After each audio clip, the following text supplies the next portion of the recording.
നല്ല പൊള്ളപ്പൻ ഷവായ ചിക്കൻ. ഷവായ grilled chicken ഉണ്ടാക്കാം. പിന്നെ അവസാനം ഉണ്ടായി വരുമ്പോൾ നമുക്ക് കറക്റ്റായിട്ടുള്ള പേരിടാം. ലാസ്റ്റ് അറിയാൻ പറ്റുള്ളൂ എന്താണ് ആവണേന്ന്. ഓക്കെ, നമുക്ക് ഈ മസാല റെഡിയാക്കി വെച്ചിട്ടുണ്ട്. എൻ്റെ കലക്ക മസാലയാണ്. ഈ മസാല കൂട്ടുവാണെന്നുണ്ടെങ്കിൽ ജസ്റ്റ് കമൻറ്റ് ബോക്സിൽ ലിങ്ക് നോട്ട് സെൻഡ് ചെയ്ത് തരാം. അയ്യോ എന്നുണ്ടോ കുശുമ്പാണോ? ഉപ്പും മുളകൊന്നും നോക്കിയില്ല. നീയല്ലേ ഇട്ടത്? പറയലുണ്ടപ്പാ എൻ്റെ ഓഡിയൻസ് ആയിക്കോട്ടെ. കുഴപ്പമില്ല, അതൊന്ന് പുട്ടപ്പനൊക്കെ പോലെ സുന്ദരിയാക്കാം നമുക്ക്.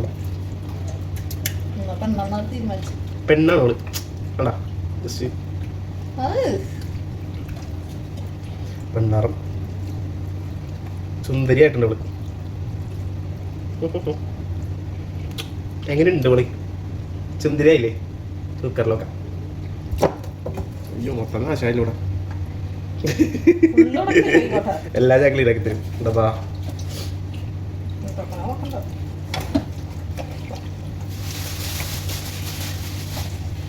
മസാല ഉണ്ടാ കണക്ക് മസാല ഇത് മണ്ണോണ്. ഹൈ ഡിമാൻഡിങ് ഔട്ട് ഈ മസാലക്ക്. നിങ്ങൾക്ക് തരാം, നിങ്ങൾ പറഞ്ഞാൽ മതി, സെറ്റ് ചെയ്തരാം. ലിങ്ക് എന്ന് കമൻറ്റ് ഇട്ടോ. ജസ്റ്റ് ഒന്ന് കമൻറ്റ് ചെയ്തു. എങ്ങനെയുണ്ട് സാധനം? ഇതൊരു പൊളിക്കും. നമ്മുടെ ലുലുവിലൊക്കെ നമുക്ക് കിട്ടൂലേ അങ്ങനത്തെ ഗ്രിൽഡ് ചിക്കൻ നമുക്ക് ഉണ്ടാക്കാം. അങ്ങനെ ആ സൈസിലാണ് ഞാൻ വരഞ്ഞേക്കണത്. അതേ ടേസ്റ്റ് പിടിക്കും നമ്മൾ, അല്ലെങ്കിൽ അതിനേക്കാളും അപ്പുറം ടേസ്റ്റ് പിടിക്കും നമ്മൾ. ജസ്റ്റ് ഒന്ന് നോക്കൂ. ഇനി നോക്കണം. പെർഫെക്റ്റ്. ഓക്കെ, എങ്ങനെയുണ്ട് സാധനം? എങ്ങനെയുണ്ട്? നാക്കിയത് ഒരു 2-3 വിസിൽ അടുപ്പിച്ചെടുക്കണം.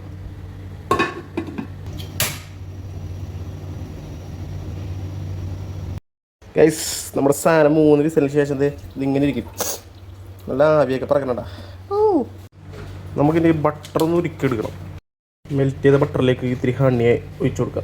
നമ്മുടെ ഈ മിക്സ് ഇതിലേക്ക് ഒഴിച്ചു കൊടുക്കുക. ഹണി ഗ്ലേസ്ഡ് ഗ്രിൽഡ് ചിക്കനാണ് നമ്മൾ ഉണ്ടാക്കാൻ പോകുന്നത്. ഇപ്പോഴാണ് അതിന് പേരിട്ടത്. അപ്പോൾ നമ്മുടെ ഗ്രിൽഡ് ചിക്കൻ റെഡി ആയിട്ടുണ്ട്. എങ്ങനെയുണ്ട് സാധനം? അതിൻ്റെ ഒപ്പം പിടിക്കാൻ നല്ല ചൂട് പൊറോട്ടയുണ്ട്. നല്ല കൊണച്ച പൊറോട്ട മതി, അത് മതി. കപ്പിൽ നിന്നൊരു പീസ് എടുത്തിട്ട് അമ്പോ മയണൈസിൽ നോക്കിയിട്ട്